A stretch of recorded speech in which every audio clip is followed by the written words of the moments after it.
Welcome back. Sir Andrew Pocock has been 34 years in diplomatic service for the United Kingdom. And what a diplomat he's been.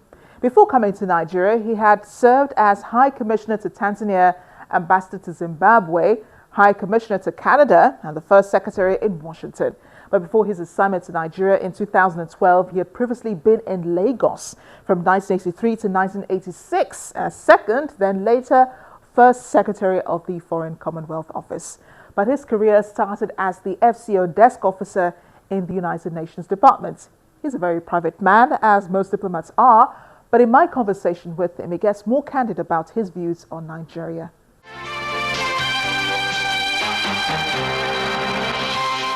High Commissioner Andrew Pocock, thank you for joining us on the program. You've been in the country for 3 years and you're finally leaving in a few weeks. What has changed in your perception of Nigeria from the time you came to now that you're leaving?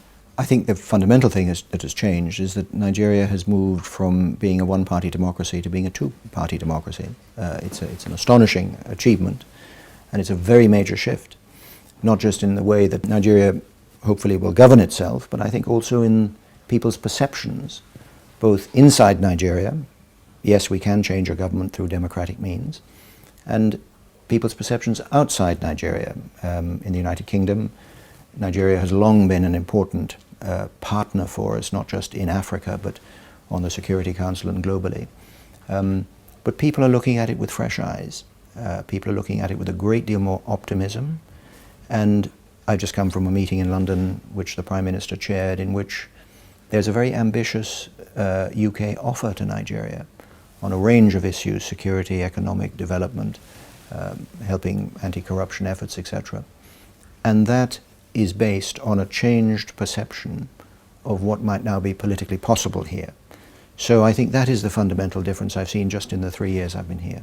And without doubt, you're staying here, of course, you did see Nigeria deal with the security, especially in the northeast. I know that the UK had plans to open up more missions, especially in northern Nigeria, and that had to be stalled after a while. What do you make of efforts tackling the Boko Haram insurgency?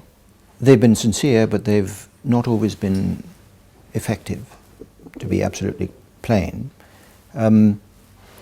It's a very difficult enemy to fight, and it's a very difficult war to fight, but it can be fought. And what's needed, I think, is higher levels of training for soldiers in the field, more access to relevant equipment, particularly transport, helicopters. Armoured ground transport is important, but helicopters in particular. And a determination to do two things. Firstly, to push back the insurgents and to control the territory that has been retaken. This is essentially a police action rather than a military action. But the second thing is to act as protectors of the civilian population. The population in Borno State has been between the hammer and the anvil, which is an extraordinarily difficult place for them to be. Now, all of these things are possible. What it requires is putting your mind to it, and also, if I may say, opening the doors to international friends, I think particularly the P3, the permanent members of the Security Council, UK, US, France, who are willing and able to help. What we all hope is that with President Buhari's election, there's now a broader understanding of firstly what needs to be done and what we can do to help, and those doors will open. Speaking of help, you did offer help. I mean, the UK was one of those countries which has offered help to Nigeria to tackle Boko Haram. Some of the things you mentioned, the helicopters, this military support and so on, Nigeria has solicited from these countries, from Britain. Well, they haven't actually asked us for helicopters, but it's just... But we have asked you for support. And support against Boko Haram. And support you have received. What sort of support have you received? Two major kinds. Intelligence support, both the provision and the analysis of intelligence for battlefield use, and the training of Nigerian army units. I want to just be clear. I mean, many people think that fighting the war up there is all about equipment. Well, equipment matters, and I say particularly equipment that gives you mobility and strike power, and that is essentially helicopters. But what matters more are that the weaponry should be appropriate, affordable, maintainable, And buying sort of NATO-level equipment isn't. It's too expensive, it's too complicated. It's not necessary. There's plenty of equipment that the Nigerian Air Force has used before, sourced from eastern countries, which is perfectly adequate and fit for purpose.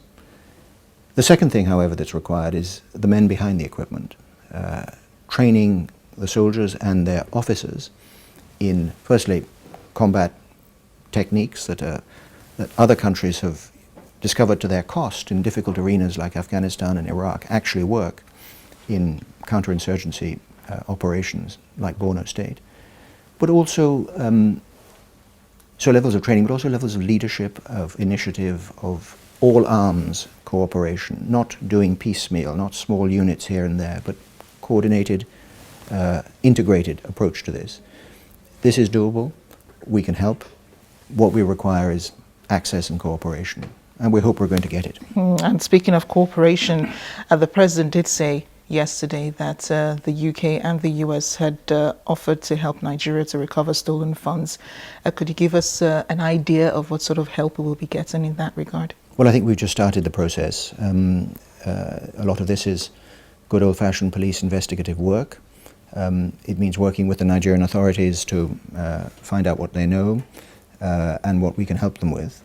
So it's the start of a fairly complex process. A lot of this is monies that has been disbursed, and I'm not sure how much of it is in the UK, which is, you know, a banking system that people tend to avoid if you're looking to launder money. But we can help, and you know, we've just started doing it.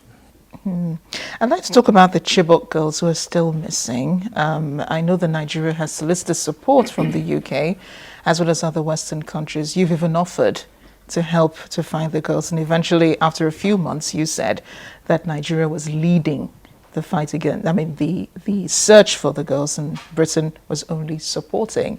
Are you still supporting, or you're still helping with finding the girls, or you're leaving this to the Nigerian government to do? There's a difference between finding them and getting them back. A big difference. After the kidnap, for some months, groups of the girls were visible. People knew roughly where they were. The extreme difficulty was getting them back. And if anybody thinks this is a Rambo-style movie where you just go in and pluck them out, think again. Now, there have been mistakes and difficulties in perhaps pursuing this, but I think no one should underestimate the extraordinary difficulty of getting the girls back. I mean, a danger not just to the potential rescuers, but a great danger to the girls themselves.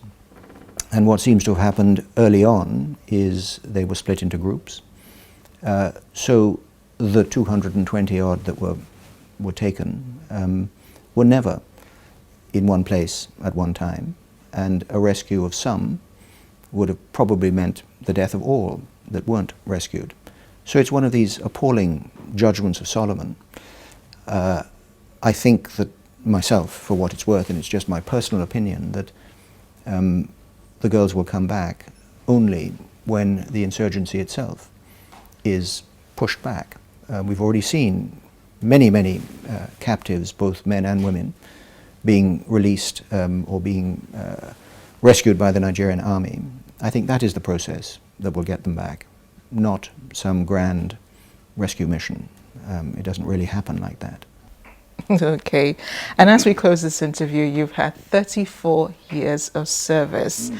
What's next for you as you go back? Well, I'm going to leave the diplomatic service, retire at the end of my posting here, go back to the UK and just think about what else I want to do. It's just worth saying, I mean, I've spent much of my career in Africa. I've been head of mission in Tanzania, in Zimbabwe, and now in Nigeria with Canada in between.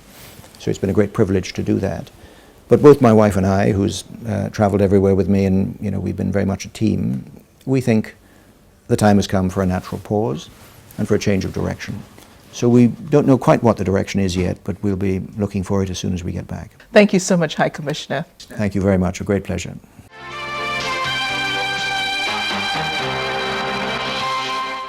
We've come to the end of the program. Remember, you can log on to youtube.com/channelsweb to watch past editions of the program. Keep in touch using any of the addresses on your screen. I am Amarachi Ubani. I'll see you next time.